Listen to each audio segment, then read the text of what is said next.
হয়, আজি বীৰ লাচিত সেনা অসম কেন্দ্ৰীয় সমিতিৰ নেতৃত্বত অসমৰ বিভিন্ন প্ৰান্তৰ জিলা সমিতিৰ সমান্তৰালভাৱে আমি মৰিগাঁও জিলা সমিতিয়েও ইতিমধ্যে আমাৰ ভাৰতৰ সকলো ৰাইজেই জানে যে মানৱ দৰ্দী সমাজকৰ্মী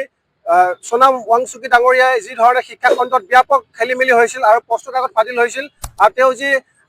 20টাতকৈ দিন অধিক তেওঁ আমন অনশন তেখেতে